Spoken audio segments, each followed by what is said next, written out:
نحمده ونستعينه ونؤمن به ونتوكل عليه ونعوذ بالله من شرور أنفسنا ومن سيئات أعمالنا من يهده الله فلا مضل له ومن يضلل فلا هادي له وأشهد أن لا إله إلا الله وحده لا شريك له وأشهد أن محمدا عبده ورسوله أرسله بالهدى ودين الحق ليظهره على الدين كله وكفى بالله شهيدا اللهم صل على محمد وعلى آل محمد كما صليت على إبراهيم وعلى آل إبراهيم وبارك على محمد وعلى آل محمد كما باركت على إبراهيم وعلى آل إبراهيم إنك حميد مجيد أما بعد فإن خير الحديث كتاب الله وخير الهدي هدي محمد صلى الله عليه وسلم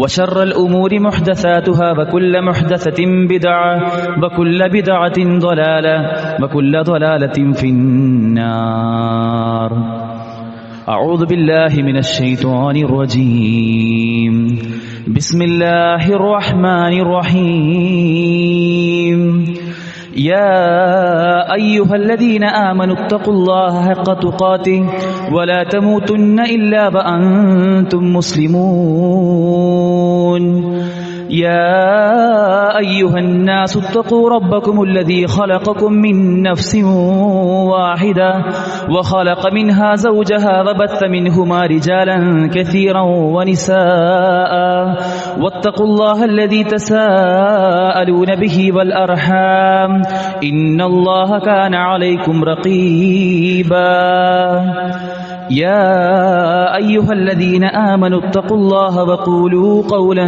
سديدا يصلح لكم أعمالكم ويغفر لكم ذنوبكم ومن يطع الله ورسوله فقد فاز فوزا عظيما وجعلنا نومكم سباتا وجعلنا الليل لباسا وجعلنا النهار معاشا സ്നേഹം നിറഞ്ഞ സത്യവിശ്വാസികളെ, വിശ്വാസിനികളെ, സർവ്വലോകരക്ഷിതാവും സർവ്വ അനുഗ്രഹങ്ങളുടെയും ദാതാവുമായ അള്ളാഹുവിൻ്റെ വിധിവിലക്കുകൾ ജീവിതത്തിൻ്റെ നിഖില മേഖലകളിലും കാത്തുസൂക്ഷിച്ച് യഥോചിതം മുത്തഖികളായി ജീവിക്കണമെന്ന് ആമുഖമായി എന്നെയും നിങ്ങൾ ഓരോരുത്തരെയും ഓർമ്മിപ്പിക്കുകയാണ്, വസിയത്ത് ചെയ്യുകയാണ്. അത്തരത്തിൽ അള്ളാഹുവിന് കീഴൊതുങ്ങുന്ന മുത്തഖികളുടെ കൂട്ടത്തിൽ ജീവിക്കാനുള്ള തൗഫീഖ് അള്ളാഹു നമുക്ക് ഏവർക്കും നൽകി അനുഗ്രഹിക്കുമാറാകട്ടെ. ജീവിതത്തിൽ എണ്ണിയാൽ ഒടുങ്ങാത്ത അനുഗ്രഹങ്ങൾ ലഭിച്ച ആളുകളാണ് ഞാനും നിങ്ങളുമൊക്കെ. ഓരോ നിമിഷവും അള്ളാഹു സുബ്ഹാനഹു വ തആല നമുക്കേവർക്കും നൽകിയിട്ടുള്ള അനുഗ്രഹങ്ങളെ ആസ്വദിച്ച് വരുന്ന, അതറിഞ്ഞുകൊണ്ടോ അറിയാതെയോ ആസ്വദിക്കുന്ന ആളുകളുടെ കൂട്ടത്തിൽ അള്ളാഹു നമ്മെ ഏവരെയും ഉൾപ്പെടുത്തിയിട്ടുണ്ട്. അള്ളാഹു അനുഗ്രഹങ്ങൾ നിലനിർത്തി തരുമാറാകട്ടെ. നമ്മുടെ കണ്ണാകട്ടെ, നമ്മുടെ കേൾവിയാകട്ടെ, നമ്മുടെ ചിന്താധാരകളാവട്ടെ, നമുക്ക് അള്ളാഹു നൽകിയ ഏറ്റവും വലിയ അനുഗ്രഹമായ ഹിദായത്താവട്ടെ, ഓരോന്നും വ്യത്യസ്തമായ തോതിൽ നാം ഏവരും ആസ്വദിച്ചു കൊണ്ടേയിരിക്കുകയാണ്.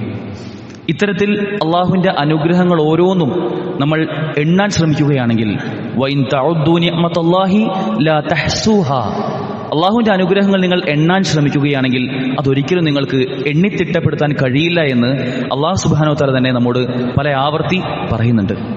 യഥാർത്ഥത്തിൽ അള്ളാഹുവിൻ്റെ അനുഗ്രഹങ്ങൾ നമ്മൾ ഓരോന്നും എടുത്തും ആലോചിച്ച് നോക്കുകയാണെങ്കിൽ, ഓരോന്നും നമ്മളുമായി ചേർത്ത് വയ്ക്കുകയാണെങ്കിൽ നമ്മുടെ ജീവിതത്തിലുള്ള മുന്നോട്ടുള്ള ഗമനത്തിനായി വലിയ ചില തിരിച്ചറിവുകൾ നമുക്ക് ലഭിക്കുമെന്നതാണ്. വളരെ നിസ്സാരമായി നമ്മൾ കാണുന്ന, ഒരുപക്ഷെ നമ്മളൊരു അനുഗ്രഹമായിട്ട് പോലും ചിന്തിക്കാത്ത ഒരു അനുഗ്രഹമാണ് യഥാർത്ഥത്തിൽ ഉറക്കമെന്നത്, അല്ലെങ്കിൽ രാത്രിയുള്ള സമയമെന്നത്. നാം ഏവരും ഓരോ ദിവസവും രാത്രികാലം വളരെ കൃത്യമായി ആസ്വദിക്കുന്നുണ്ട്, അല്ലെങ്കിൽ അനുഭവിക്കുന്നുണ്ട്. രാത്രിയിൽ ഉറക്കമെന്ന മഹാനുഗ്രഹം ഒരിക്കലും നമുക്ക് ചിന്തിക്കാൻ കഴിയാത്തത്ര വലിയ അനുഗ്രഹമാണ് യഥാർത്ഥത്തിൽ ഉറക്കമെന്നത്. ഒരു മനുഷ്യന്റെ ആയുസ്സിന്റെ 1/3 അവൻ ഉറങ്ങുകയാണ്, അല്ലെങ്കിൽ മയങ്ങുകയാണ്. ആ ഉറക്കത്തിന്റെ സമയം, രാത്രിയുടെ ആ അന്ത്യയാമങ്ങൾ അല്ലെങ്കിൽ ആ സമയങ്ങളെല്ലാം അവൻ ഒരുപാടധികം അവൻ്റെ ജീവിതത്തിന് വലിയ സഹായകമാകുന്നുണ്ട്. അതവൻ്റെ ശരീരത്തിനും അവൻ്റെ മനസ്സിനും അവൻ്റെ കണ്ണിനും യഥാർത്ഥത്തിൽ വിശ്രമമായിക്കൊണ്ടാണ് ഒരു വിശ്വാസി യഥാർത്ഥത്തിൽ അവൻ്റെ ഉറക്കത്തെ നോക്കിക്കാണുന്നത്. ലോകത്തുള്ള എല്ലാ മനുഷ്യരും അവർ എത്ര തന്നെ ഉന്നത കുലജാതരാണെങ്കിലും എത്ര താഴേക്കരയിൽ ജീവിക്കുന്ന ആളുകളാണെങ്കിലും പാവപ്പെട്ടവരും പണക്കാരും കോടീശ്വരന്മാരും എല്ലാവരും രാത്രി ഉറങ്ങുന്നുണ്ട്. ആ ഉറക്കത്തിനുള്ള സൗകര്യങ്ങളിൽ പലപ്പോഴും വ്യത്യാസമുണ്ടായേക്കാം. പക്ഷേ മനസ്സമാധാനത്തോടുകൂടി ഉറങ്ങുക എന്നത് നാം ഇവരും ഏറ്റവും അധികം ആഗ്രഹിക്കുന്നത് തന്നെയാണ്. ആ സമാധാനത്തോടുകൂടിയുള്ള ഉറക്കം അത് അല്ലാഹു സുബ്ഹാനഹു വ തആല എങ്ങാനും നമ്മളിൽ പിടിച്ചു വെച്ചു കഴിഞ്ഞാൽ, നിങ്ങൾ ഉറങ്ങേണ്ടതില്ല എന്ന് തീരുമാനിച്ചു കഴിഞ്ഞാൽ എന്തായിരിക്കും നമ്മുടെയൊക്കെ സ്ഥിതി? ഏതൊരനുഗ്രഹവും നമ്മൾ ആലോചിച്ച് നോക്കേണ്ടത്, എങ്ങാനും അത് നമുക്ക് അന്യം നിന്നു പോയാൽ, നമുക്കത് ലഭിച്ചില്ലായിരുന്നെങ്കിൽ എന്തായിരിക്കും നമ്മുടെ അവസ്ഥ എന്നതാണ് നാം ആലോചിച്ച് നോക്കേണ്ടത്. ഉറക്കമില്ലാതെ പ്രയാസപ്പെടുന്ന ഒരുപാടധികം ആളുകൾ ശാരീരികമായ പ്രയാസങ്ങൾ കൊണ്ട്, രോഗം കൊണ്ട്, ക്യാൻസർ അതിൻ്റെ 4ാമത്തെ സ്റ്റേജിലേക്ക് എത്തി നിൽക്കുമ്പോൾ കീമോ മരുന്നുകൾ മണത്തുകൊണ്ടുള്ള രാത്രിയുടെ അന്ത്യയാമങ്ങൾ അതൊരിക്കലും ഉറക്കം അവർക്ക് നൽകുന്നില്ല, മനസ്സിന് സമാധാനം നൽകുന്നില്ല. ആ രോഗി മാത്രമല്ല, ഒരുപക്ഷെ അവൻ്റെ കുടുംബം മുഴുവൻ അത് അനുഭവിച്ച് വേദനയാൽ ഉറക്കമിളച്ചുകൊണ്ടിരിക്കുന്ന ഒരുപാടധികം രാത്രികളിൽ ജോലി ചെയ്യുന്ന ആളുകൾ, ഉറക്കമില്ലാതെ സെക്യൂരിറ്റി ജോലികളും ദീർഘദൂര യാത്രകളുമൊക്കെ ചെയ്യുന്ന എത്രയോ അധികം സഹോദരങ്ങൾ, അവർക്കൊക്കെ വലിയ പ്രയാസമാണ് രാത്രിയിൽ ഉറക്കമിളയ്ക്കുക എന്നത്. എന്നാൽ നമ്മളിൽ ഭൂരിഭാഗം ആളുകളും അത്തരം പ്രയാസങ്ങളൊന്നുമില്ലാതെ ഇന്നലെ രാത്രി ഒരു 10, 11, 12 മണിയായപ്പോൾ ഉറങ്ങിയ ആളുകളാണ്. ഇന്ന് രാവിലെ സുബഹി നമസ്കാരത്തിനായി നമ്മൾ എഴുന്നേറ്റ ആളുകളാണ്. ആ ഉറങ്ങിയത് മുതൽ നമ്മൾ എഴുന്നേൽക്കുന്നത് വരെ എന്തെല്ലാമാണ് നടക്കുന്നത് എന്ന് പോലും നമ്മൾ ചിന്തിക്കാതെ സമാധാനത്തോടുകൂടി, നിർഭയത്വത്തോടുകൂടി, സ്വസ്ഥതയോടുകൂടി നമ്മൾ ഉറങ്ങിയിട്ടുണ്ട് എങ്കിൽ തീർച്ചയായും അതൊരു വലിയ അനുഗ്രഹം തന്നെയാണ്. ആ അനുഗ്രഹത്തിന്റെ വലിപ്പവും വ്യാപ്തിയും നാം തിരിച്ചറിഞ്ഞില്ല എങ്കിൽ വലിയ പിഴവുകൾ നമുക്ക് സംഭവിക്കാൻ സാധ്യതയുണ്ട്. പുതിയൊരു തലമുറയെ സംബന്ധിച്ചിടത്തോളം ഉറക്കമെന്ന ഈ അനുഗ്രഹത്തിന്റെ കാര്യത്തിൽ അവർ അശ്രദ്ധരാണ്. ജീവിതത്തിലെ എല്ലാ നിമിഷവും അടിച്ചു പൊളിക്കുക, ആസ്വദിക്കുക എന്ന ആ ഒരു പരികൽപ്പനയുടെ ഭാഗമായി അവർ നീങ്ങുമ്പോൾ ഉറക്കത്തെയും ഒഴിവാക്കിക്കൊണ്ട് അതും എങ്ങനെയാണ് ആ സമയം പോലും ആസ്വദിക്കുക, അർമാദിക്കുക എന്ന് ചിന്തിക്കുന്നതിന്റെ അടിസ്ഥാനത്തിലാണ് നൈറ്റ് ലൈഫ് സംസ്കാരങ്ങൾ വരുന്നത്. കേരളത്തെ സംബന്ധിച്ചിടത്തോളം കഴിഞ്ഞ കുറച്ച് വർഷങ്ങൾക്ക് മുമ്പാണ് തിരുവനന്തപുരം ജില്ലയിൽ മാനവീയം എന്നൊരു വീഥി തന്നെ സർക്കാർ നേതൃത്വത്തിൽ തന്നെ തുടങ്ങുന്നത്. അവിടെ രാത്രികാലത്തെ എങ്ങനെയാണ് ജീവനുള്ളതാക്കുക എന്നതായിരുന്നു ചർച്ച. രാത്രിയെ സജീവമാക്കുക, സാംസ്കാരികമായ ഉന്നമനങ്ങൾ അവിടെ രാത്രിയിൽ കൊണ്ടുവരിക എന്നതൊക്കെയായിരുന്നു ആദ്യത്തെ ലക്ഷ്യങ്ങൾ. എന്നാൽ പിന്നീട് അത് പോയി ലഹരിയുടെയും കള്ളിന്റെയും കഞ്ചാവിന്റെയും അല്ലെങ്കിൽ സ്ത്രീകൾക്കെതിരെയുള്ള അക്രമങ്ങളുടെയും ഒക്കെ ഒരു വേദിയായി അത്തരം വീഥി മാറി എന്നതാണ് നമുക്ക് കാണാൻ കഴിയുന്നത്.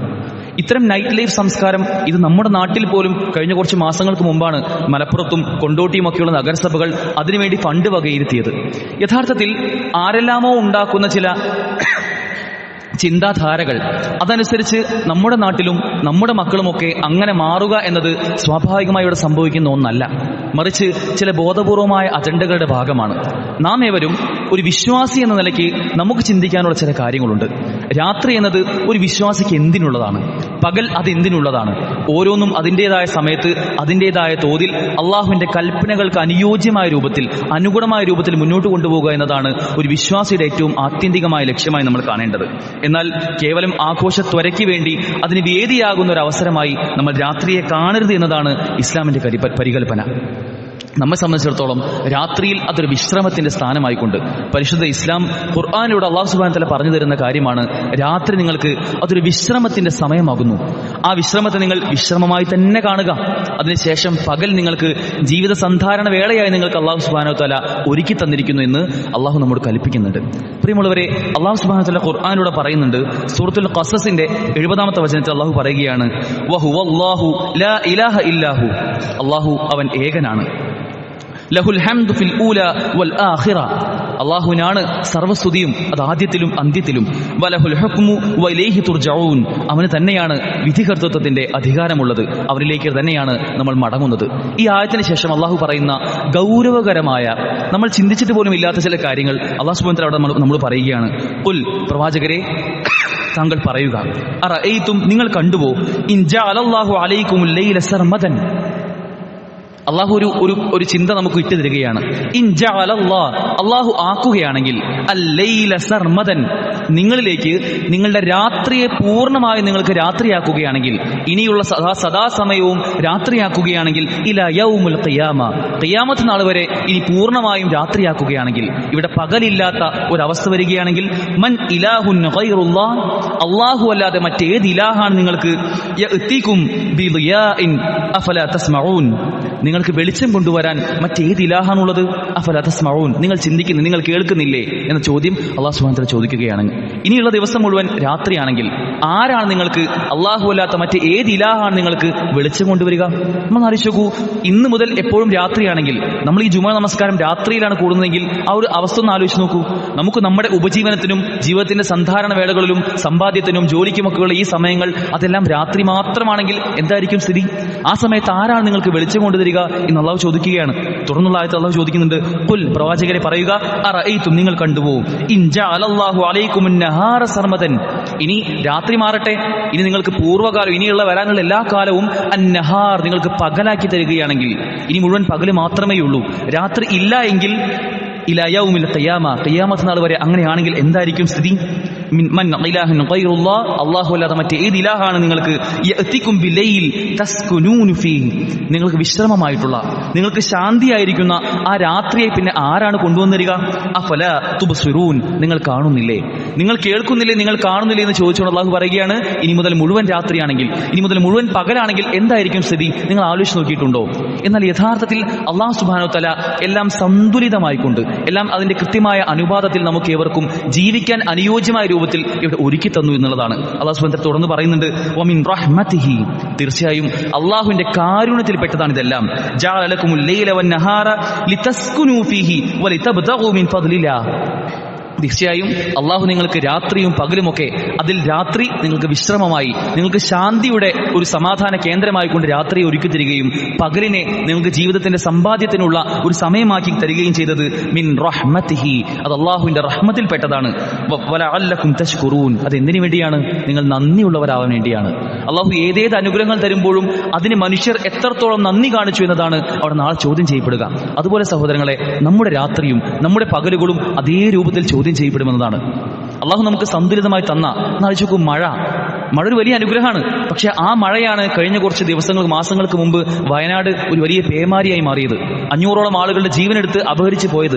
ആ മഴ അള്ളാഹു കുറച്ച് ഏറ്റി കഴിഞ്ഞപ്പോൾ, കുറച്ച് അനുഗ്രഹം നമുക്ക് അധികമായി തന്നപ്പോൾ, എന്നാൽ അതേ മഴ അത് ആസ്വദിച്ച്, അതിനുവേണ്ടി പ്രാർത്ഥിച്ച്, അതിനുവേണ്ടി ആഗ്രഹിച്ചുകൊണ്ട് കണ്ണുനീർ വാർക്കുന്ന, ഒരു തുള്ളി വെള്ളം കുടിക്കാനില്ലാത്ത എത്രയധികം ആളുകൾ നമ്മുടെ കൂട്ടത്തിലുണ്ട്. ഇന്നും ഫലസ്തീനിൽ ജീവിക്കുന്ന, ഗസയിലും വെസ്റ്റ് ബാങ്കിലും ഒക്കെ ജീവിക്കുന്ന എത്രയോ കുരുന്നുകൾ കുടിക്കാൻ വെള്ളമില്ലാതെ പട്ടിണി കിടന്ന് മരിക്കുന്ന അവസ്ഥയുണ്ട്. അപ്പൊ മഴ ഒരു കണക്കിന് അനുഗ്രഹമാണ്, അതോടൊപ്പം അത് അള്ളാഹുവിന്റെ ഒരു പരീക്ഷണം കൂടിയാണ്. ഏത് അനുഗ്രഹങ്ങൾ എടുത്ത് നോക്കിയാലും ഇങ്ങനെ അള്ളാഹുവിന്റെ പരീക്ഷണമായി കൊണ്ട് നോക്കിക്കാണാൻ നമുക്ക് സാധിക്കേണ്ടതുണ്ട്. വജഅൽനാ നൗമക്കും സുബാത, തീർച്ചയായും അള്ളാഹു നിങ്ങളുടെ രാത്രിയെ, അത് നിങ്ങൾക്ക് ഉറക്കത്തെ നിങ്ങൾക്ക് വിശ്രമമാക്കി തന്നിരിക്കുന്നു. വജഅൽന ലൈല ലിബാസ, തീർച്ചയായും രാത്രിയെ നിങ്ങൾക്കൊരു വസ്ത്രമാക്കി തന്നിരിക്കുന്നു. വജഅൽന നഹാറ മആശ, പകലിനെ ജീവിത സന്ധാരണ വേളയാക്കി തന്നിരിക്കുന്നു. ഇങ്ങനെ രാത്രിയെയും ഉറക്കത്തെയും പകലിനെയും ഒക്കെ അള്ളാഹു കൃത്യമായ ഒരു ക്രമത്തിലൂടെ മുന്നോട്ട് കൊണ്ടുപോവുകയാണ്. ആ ക്രമം തെറ്റിക്കാൻ, ഉറക്കത്തെ പറ്റി പലപ്പോഴും അള്ളാഹു ഖുർആനിൽ പറയുന്നുണ്ട്, അതൊരു ആയത്താണ്, അതൊരു ദൃഷ്ടാന്തമാണ്. ആ ദൃഷ്ടാന്തത്തിൽ ചിന്തിച്ചുകൊണ്ട് ആ അനുഗ്രഹത്തിൽ അള്ളാഹുലേക്ക് കൂടുതൽ അടുക്കുവാൻ ശ്രമിക്കുന്നതിന് പകരം അതിൽ പോലും അള്ളാഹുവിന് നന്ദി കാണിക്കാത്തൊരവസ്ഥ നമുക്കുണ്ടെങ്കിൽ വലിയ പ്രയാസം നമുക്കുണ്ടാവുമെന്നതാണ്. ഒരു മുസ്ലിമിനെ സംബന്ധിച്ചിടത്തോളം ഏത് അനുഗ്രഹങ്ങളും, അതിൽ പ്രത്യേകിച്ചും ഉറക്കമെടുക്കുകയാണെങ്കിൽ അതൊരു ഇബാദത്താണ്. ആ ഉറക്കം അതൊരു പക്ഷേ നമ്മുടെ ജീവിതത്തിന്റെ സന്ധാരണ വേളയിൽ പലപ്പോഴും പകൽ സമയത്ത് ഉറങ്ങുന്ന ആളുകളുണ്ടാവും. പക്ഷെ ആ ഉറക്കം അതൊരു ഇബാദത്തായി കാണുകയാണെങ്കിൽ, എന്താണോ ഉറക്കത്തിനെ പറ്റി നമുക്ക് പറഞ്ഞിട്ടുള്ള കൽപ്പനകൾ അത് ഏറ്റെടുക്കുകയാണെങ്കിൽ സ്വാഭാവികമായി നമ്മുടെ ജീവിതത്തിന് ഒരു പുതിയ വെളിച്ചം ഉണ്ടാവും എന്നതാണ്.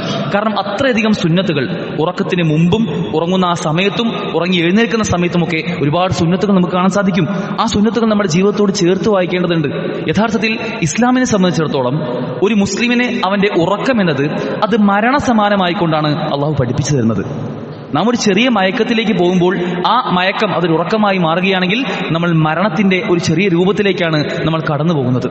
മരണം അതിലൊരു ചെറിയ അനുഭവം നമ്മൾ അനുഭവിക്കുന്ന ഒരു സമാന രീതിയാണ് എല്ലാ രാത്രി നമുക്ക് കാണാൻ കഴിയുക. ഒരു വ്യക്തി അവൻ ജീവിതത്തിൽ നിന്ന് മരണപ്പെട്ടു പോകുമ്പോൾ അവന്റെ റൂഹ് അള്ളാഹു എടുക്കുകയാണ്. ആ റൂഹ് അള്ളാഹു എടുക്കുകയും ആ റൂഹ് അവന് തിരിച്ചു കൊടുക്കാതിരിക്കുകയും ചെയ്യുമ്പോഴാണ് അതൊരു പൂർണ്ണമായ മരണമായി നമ്മൾ കാണുന്നത്. എന്നാൽ നമ്മളെല്ലാവരും ഓരോ ദിവസവും രാത്രി ഉറങ്ങാൻ കിടക്കുമ്പോൾ നമ്മൾ ഉറങ്ങുന്ന സമയത്ത് അള്ളാഹു നമ്മുടെ റൂഹ് എടുക്കുന്നുണ്ട്. എന്നാൽ എപ്പോഴാണ് നമ്മൾ ഉണരുന്നത്, ആ സമയത്ത് അള്ളാഹു നമ്മുടെ റൂഹ് തിരിച്ചു തരാൻ തീരുമാനിച്ചാൽ നമുക്ക് പിറ്റേന്നും ആയുസ് ലഭിക്കുകയാണ്. അങ്ങനെ നമ്മുടെ ജീവിതം ഓരോ ദിവസവും രാവിലെ എഴുന്നേൽക്കുമ്പോൾ അള്ളാഹു നമുക്ക് എങ്ങാനും റൂഹ് തന്നില്ലായിരുന്നുവെങ്കിൽ നമ്മൾ ആ ശാശ്വതമായ മരണത്തിലേക്ക്, ഖബറിലേക്ക് പിന്നീട് എടുത്തു വെക്കുന്ന പരലോക ജീവിതത്തിലേക്ക് പോകുന്ന ഒരു അവസ്ഥ നമുക്ക് ഉണ്ടായേക്കാം. അള്ളാഹു നമുക്ക് നൽകുന്ന വലിയ അനുഗ്രഹമാണ് ഉറക്കമെന്ന് നാം തിരിച്ചറിയേണ്ടതുണ്ട്. അതുകൊണ്ട് തന്നെയാണ് പ്രവാചകൻ സല്ലല്ലാഹു അലൈഹി വസല്ലം ഓരോ ദിവസവും നിങ്ങൾ രാവിലെ ഉണർന്ന് എഴുന്നേൽക്കുമ്പോൾ പ്രാർത്ഥിക്കേണ്ട പ്രാർത്ഥന പഠിപ്പിച്ചിരുന്നത് അൽഹംദുലില്ലാഹില്ലദീ അഹ്യാനാ ബഅദമാ അമാതനാ വഇലൈഹി നുശൂർ. അള്ളാഹു നിനക്കാണ് സർവ്വസ്തുതിയും, എന്നെ മരിപ്പിച്ചതിന് ശേഷം ജീവിപ്പിച്ച റബ്ബേ നിനക്കാണ് സർവ്വസ്തുതിയും എന്ന് നമ്മോട് പ്രാർത്ഥിക്കാൻ ആവശ്യപ്പെട്ടുള്ളത്. ഓരോ രാവിലെയും എഴുന്നേൽക്കുമ്പോൾ റബ്ബേ ഇന്നലെ രാത്രി ഞാൻ ഉറങ്ങിയിരുന്നു, ആ ഉറങ്ങിയപ്പോൾ ഞാൻ മരണപ്പെട്ട ഒരവസ്ഥയിൽ, ഒരു ചെറിയ മരണത്തിലായിരുന്നു ഞാൻ ഉണ്ടായിരുന്നത്. എന്നാൽ ആ മരണത്തിൽ എന്റെ റൂഹിനെ പിടിച്ചു വെച്ച റബ്ബേ നീ എനിക്ക് ആ ആത്മാവിനെ തിരിച്ചു തന്നു, അതുകൊണ്ട് മാത്രമാണ് ഞാനിപ്പോൾ ജീവിക്കുന്നത് എന്ന് ഓരോ രാവിലെയും ഉറക്കമുണർന്നാൽ പറയാൻ പഠിപ്പിക്കപ്പെട്ടത് അതുകൊണ്ട് തന്നെയാണ്. ആ ഉറക്കം ഒരു ചെറിയ മരണമാണ് എന്ന ബോധ്യം നമുക്ക് ഏവർക്കും ഉണ്ടാവേണ്ടതുണ്ട്. അള്ളാഹു സുബ്ഹാനഹു വ തആലയെ സംബന്ധിച്ചിടത്തോളം അള്ളാഹുവിന് ഉറക്കമോ മയക്കമോ ഇല്ല എന്ന് നമുക്ക് ഖുർആനിൽ കാണാൻ സാധിക്കും. എന്ന് ആയത്തുൽ കുർസി നമ്മൾ ഓതുന്നതാണ്. അള്ളാഹുവിന് ഉറക്കമോ മയക്കമോ അള്ളാഹുവിനെ ബാധിക്കുകയേ ഇല്ല എന്നതാണ്. എന്നാൽ മനുഷ്യരെ സംബന്ധിച്ചിടത്തോളം അവർക്ക് ആത്യന്തികമായി അവന്റെ ഉറക്കം ഒരു സമാധാനമാണ്. എന്നാൽ സ്വർഗത്തിലേക്ക് പോകുമ്പോഴോ, സ്വർഗത്തെ ആലോചിച്ച് നോക്കുങ്ങൾ, ഉറക്കം ഇവിടെ ഒരു സമാധാനമാണ്, നമുക്ക് ശാന്തിയാണ്. എന്നാൽ സ്വർഗത്തിൽ നമ്മൾ പൂർണ്ണമായി ഉറങ്ങുകയാണെങ്കിലോ ആ സ്വർഗീയ അനുഭൂതികൾ നമുക്ക് ആസ്വദിക്കാൻ സാധിക്കുകയില്ല. അതുകൊണ്ട് തന്നെ സ്വർഗത്തിൽ ഉറക്കമോ മയക്കമോ സ്വർഗവാസികൾക്ക് ഉണ്ടാവുകയില്ല എന്നും അള്ളാഹു റസൂൽ പറയുന്നുണ്ട്. ഈ ഭൂമിയിൽ നിന്ന് വിഭിന്നമാണ് സ്വർഗം, അവിടെയുള്ള എല്ലാം ആസ്വദിക്കാനുള്ളതാണ്. ആ ആസ്വാദനത്തിന് ഉറക്കം ഒരു തടസ്സമേ അല്ല. സ്വർഗത്തിൽ അവർക്ക് വലാ യനാമു അഹ്ലുൽ ജന്ന, ജന്നത്തിന്റെ ആളുകൾ, സ്വർഗത്തിന്റെ ആളുകൾ അവർ ഉറങ്ങാറില്ല എന്ന് അള്ളാഹു റസൂൽ സല്ലല്ലാഹു അലൈഹി വസല്ലം പറഞ്ഞിരിക്കുകയാണ്. അവർക്ക് ക്ഷീണമോ വിശ്രമമോ ഒന്നും സ്വർഗീയ അനുഭൂതികൾ ആസ്വദിക്കുന്നതിൽ അവർക്കൊരു പ്രയാസമുണ്ടാവുകയില്ല എന്ന് അള്ളാഹു റസൂൽ പറയുകയാണ്. സഹോദരങ്ങളെ, ആ ഉറക്കത്തെ ചില സുന്നത്തുകളാൽ അതിജീവിപ്പിക്കാൻ നമുക്ക് സാധിക്കേണ്ടതുണ്ട്. ഉറക്കത്തിന് ചില മര്യാദകളുണ്ട്. ഒന്നാമതായി നേരത്തെ ഉറങ്ങുക എന്നുള്ളതാണ്. അള്ളാഹു റസൂലിന്റെ കൽപ്പന നേരത്തെ ഉറങ്ങുക എന്നതാണ്. അള്ളാഹു റസൂലിന് ശേഷം സല്ലല്ലാഹു അലൈഹി വസല്ലം, അതിനുശേഷം പ്രവാചകൻ സല്ലല്ലാഹു അലൈഹി വസല്ലമയുടെ ഖലീഫമാർ, പ്രവാചകന്റെ സന്തത സഹചാരികളായിരുന്ന ഉമർ റളിയല്ലാഹു അൻഹു, അദ്ദേഹം രാത്രിയിൽ അധികം നേരം പുറത്തു കാണുന്ന ആളുകളെ അടിച്ചോടിക്കാൻ കൽപ്പിക്കുമായിരുന്നുള്ളതാണ്. നേരത്തെ ഉറങ്ങാനാണ് നമ്മുടെ കൽപ്പന. 10 മണിയോ 11 മണിയോ നമുക്ക് നമ്മുടെ ആവശ്യങ്ങളെല്ലാം കഴിഞ്ഞു കഴിഞ്ഞാൽ പിന്നെ ഉറങ്ങാനുള്ള സമയമാണ് എന്ന് ചിന്തിച്ച് നേരത്തെ ഉറങ്ങുക. അതോടൊപ്പം തീ അണയ്ക്കുക എന്ന് കൽപ്പനയുണ്ട്. ആലോചിക്കൂ, ഇസ്ലാം ദീനിന്റെ ഒരു മഹത്വം ആലോചിക്കുക. നമ്മുടെ ജീവിതത്തിൽ ഏറ്റവും നിസ്സാരമായ കാര്യങ്ങൾ പോലും നമുക്ക് കൽപ്പനയായിക്കൊണ്ട് അള്ളാഹു റസൂൽ സല്ലല്ലാഹു അലൈഹി വസല്ലം പറഞ്ഞിരിക്കുകയാണ്.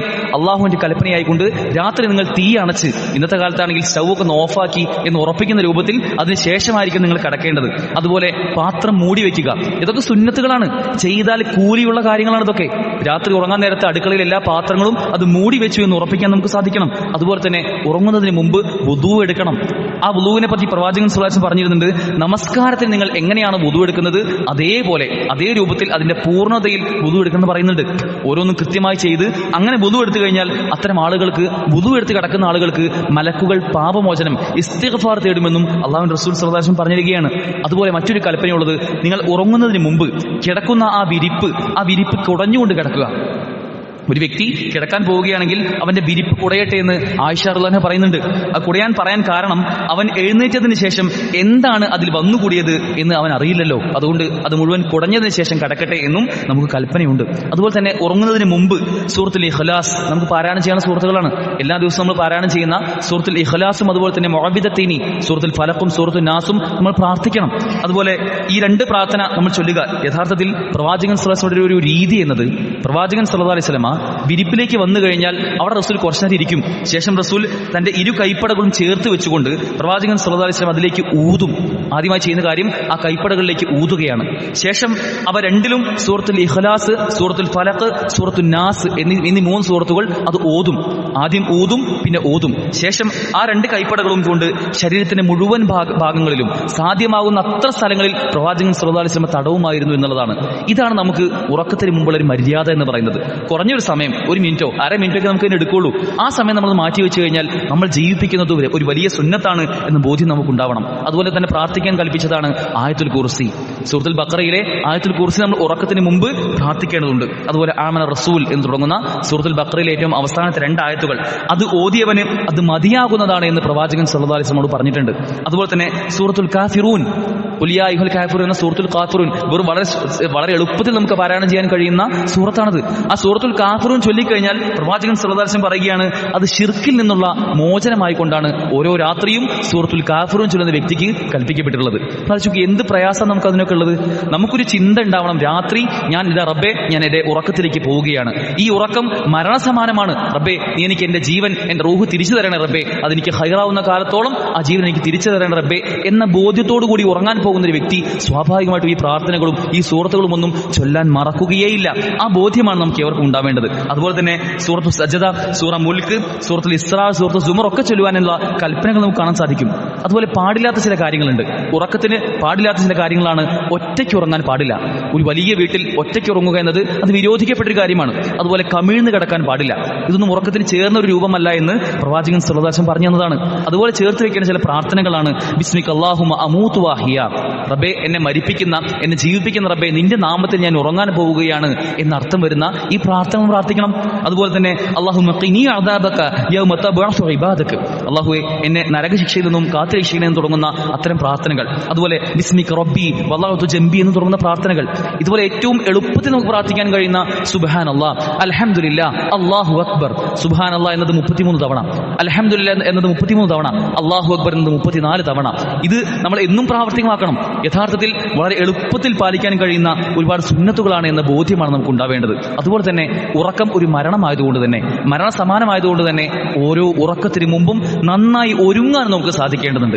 ഉറക്കത്തിന് മുമ്പ് ഒരുങ്ങുക എന്നത് ഒരു വിശ്വാസിയുടെ ലക്ഷണമാണ്. ഓരോ ദിവസവും റബ്ബേ എനിക്ക് ഇന്നത്തെ ദിവസം ഒരുപാടൊന്നും കാര്യങ്ങൾ ചെയ്യാൻ കഴിഞ്ഞില്ല, കുറെ പ്രയാസങ്ങൾ ഉണ്ടായിട്ടുണ്ട്, ഞാൻ അറിയാതെ ഒരുപാട് തിന്മകൾ സംഭവിച്ചു പോയിട്ടുണ്ട്, നാളെ ഇൻഷാ അല്ലാഹ് റബ്ബേ ഞാനത് കറക്റ്റ് ചെയ്യും, ഞാനത് തിരുത്തും റബ്ബേ, ഇന്ന് സംഭവിച്ചു പോയിട്ടുള്ള ഇതുവരെ സംഭവിച്ച എല്ലാ തെറ്റുകളും എനിക്ക് പുറത്തു തരണം റബ്ബേ, ഞാൻ എന്റെ മരണത്തിലേക്കാണ് ഇവിടെ കിടക്കാൻ പോകുന്നത്, എന്നെ മരിപ്പിക്കുന്ന ജീവിപ്പിക്കുന്ന റബ്ബേ നിന്റെ നാമത്തിൽ ഞാൻ ഉറങ്ങാൻ കിടക്കുകയാണ് എന്ന് പ്രാർത്ഥിച്ചുകൊണ്ട് കടക്കാനാണ് ഒരു വിശ്വാസി, ഒരു ബുദ്ധിയുള്ള വിശ്വാസി ചിന്തിച്ചു പോകേണ്ടത്. അതുപോലെ തന്നെ നമുക്ക് കടബാധ്യതകൾ ഉണ്ടെങ്കിൽ സ്വാഭാവികമായിട്ടും ഒരു മരണത്തിലേക്ക് പോകുമ്പോൾ നമ്മളെല്ലാം ഒരു മരണം പൂർണ്ണമായും ഉറപ്പായ ഒരു വ്യക്തിയാണെങ്കിൽ അദ്ദേഹത്തിന് എല്ലാ കടബാധ്യതകളും തീർക്കാനുള്ള വ്യഗ്രത ഉണ്ടാവും. അതുപോലെയാണ് നമുക്ക് എല്ലാ ദിവസവും രാത്രി ഉണ്ടാവേണ്ടത്. റബ്ബേ ഒരുപാട് കടമുണ്ടല്ലോ, ഈ കടക്ക് തീർക്കാൻ എനിക്കുണ്ടല്ലോ എന്ന് ആലോചിക്കുന്ന ആ ഒരു ബേജാർ നമുക്ക് ഉണ്ടാവണം. അതോടൊപ്പം അതെവിടെയെങ്കിലും എഴുതി വെക്കണം. കടം എഴുതി വെക്കുക എന്നത് വലിയ പ്രാധാന്യമുള്ള കാര്യമാണ്. അതോടൊപ്പം നമുക്ക് എന്തെങ്കിലും വസിയത്തുണ്ടെങ്കിൽ അതും ചെയ്തു വെക്കണം. ഇതൊക്കെ ഉറക്കത്തിന് മുമ്പ് പോലും ചെയ്യുന്ന ഒരു വ്യക്തിയെ സംബന്ധിച്ചിടത്തോളം അവന് മരണബോധം ഉണ്ടാവും എന്നതാണ്. സഹോദരങ്ങളെ, ആ മരണബോധമാണ് നമുക്ക് നമ്മെ മുന്നോട്ട് നയിക്കേണ്ട ഏറ്റവും പ്രധാനപ്പെട്ട കാര്യം. നമ്മൾ എഴുന്നേറ്റാൽ പോലും, രാവിലെ സുബഹി ശേഷം നമ്മൾ ആ സമയത്ത് എഴുന്നേറ്റാൽ പോലും ആ ദിവസവും ഏറ്റവും നന്നാവാനുള്ള പ്രാർത്ഥനയാണ് ഒരു വിശ്വാസിക്ക് ഉണ്ടാവുക. ഇങ്ങനെ രാത്രിയുള്ള ഉറക്കവും അതിന് മുമ്പും ആ ഉറങ്ങുന്ന സമയത്തും ഉറക്കത്തിന് ശേഷം എഴുന്നേൽക്കുമ്പോഴും എല്ലാം ഒരു വിശ്വാസി അള്ളാഹുവിന്റെ അനുഗ്രഹങ്ങളെ പറ്റി ചിന്തിക്കുന്ന ഒരാളാണെങ്കിൽ സ്വാഭാവികമായിട്ടും ഈ അനുഗ്രഹങ്ങളെ അള്ളാഹുവും അവന്റെ റസൂലും എങ്ങനെയാണോ ഉപയോഗിക്കാൻ പറഞ്ഞത് അതുപോലെ ഉപയോഗിക്കാൻ നമുക്ക് സാധിക്കില്ലേ? എങ്ങനെയാണ് ഉറക്കത്തിന് ശേഷം എഴുന്നേൽക്കേണ്ട സമയം അള്ളാഹു റസൂൽ പറഞ്ഞു തന്നിട്ടുള്ളത്? രാത്രിയുടെ അന്ത്യയാമങ്ങളിൽ അത് മൂന്നിൽ ഒരു ഭാഗം മാത്രം ബാക്കിയാവുമ്പോൾ എഴുന്നേൽക്കുന്ന ആളുകൾ അവർക്കുള്ള വമ്പിച്ച പ്രതിഫലത്തെ പറ്റി അള്ളാഹുവിന്റെ റസൂൽ സല്ലല്ലാഹു അലൈഹി വസല്ലം പറഞ്ഞു തരുന്നുണ്ട്. യഥാർത്ഥത്തിൽ നാം മനസ്സിലാക്കേണ്ടത് നൈറ്റ് ലൈഫ് എന്ന് പറയുന്ന പുതിയ കാല സംസ്കാരങ്ങൾ, അത് രാത്രിയെ അഴിഞ്ഞാടാനുള്ള, തങ്ങൾക്ക് ഇഷ്ടമുള്ളത് എന്തും ചെയ്യാനുള്ള, ഏത് പേക്കൂത്തുകളിലേക്കും പോകാനുള്ള ഒരു ഇടമായി പുതിയ തലമുറയും പുതിയ സംസ്കാരങ്ങളും മാറ്റപ്പെടുന്ന സമയത്ത് നമ്മളെ സംബന്ധിച്ചിടത്തോളം, ഒരു വിശ്വാസിയെ സംബന്ധിച്ചിടത്തോളം നമ്മുടെ നൈറ്റ് ലൈഫ് എന്നത് അത് രാത്രിയിൽ എല്ലാ സുന്നത്തുകളും ജീവിപ്പിക്കുക എന്നതാണ്. ഉറങ്ങുന്നതിന് മുമ്പ് അള്ളാഹുവിന്റെ റസൂൽ പറഞ്ഞു തന്ന ഈ കൽപ്പനകളെല്ലാം കൃത്യമായി ഏറ്റെടുക്കുകയും ഉറക്കത്തിൽ ഏറ്റവും അവസാനം ഉറങ്ങുന്ന സമയത്ത് രാവിലെ സുബഹിക്ക് മുമ്പ്, സുബഹി ബാങ്കിന് മുമ്പ് കുറച്ച് നേരത്തെ എഴുന്നേൽക്കണമെന്ന നിയ്യത്തോടുകൂടി ഉറങ്ങുകയും ചെയ്യുക എന്നതാണ് യഥാർത്ഥത്തിൽ ഒരു വിശ്വാസിയുടെ നൈറ്റ് ലൈഫ്. അങ്ങനെ രാത്രി തഹജ്ജുദിന് എഴുന്നേൽക്കുന്ന ഒരു ഉപ്പയുണ്ടെങ്കിൽ, ആ ഉപ്പയെ കണ്ട് വളരുന്ന ഒരു മകനുണ്ടെങ്കിൽ പിന്നെ എങ്ങനെയാണ് ആ കുടുംബത്തിൽ ഒരു പ്രയാസം ഉണ്ടാവുക, ഒരു പരീക്ഷണം ഉണ്ടാവുക? അതുകൊണ്ട് അത്തരത്തിൽ ഇസ്ലാമികമായ എല്ലാ കൽപ്പനകളും ഏറ്റെടുക്കുന്ന, അള്ളാഹുവിന്റെ അനുഗ്രഹങ്ങൾക്ക് നന്ദി കാണിക്കുന്ന യഥാർത്ഥ മുത്തഖികളിൽ ഉൾപ്പെടാനുള്ള ശ്രദ്ധയും ജാഗ്രതയുമാണ് നമുക്ക് ഏവർക്കും ഉണ്ടാവേണ്ടത്. അള്ളാഹു അതിനുള്ള തൗഫീഖ് നമുക്ക് ഏവർക്കും നൽകി അനുഗ്രഹിക്കുമാറാകട്ടെ.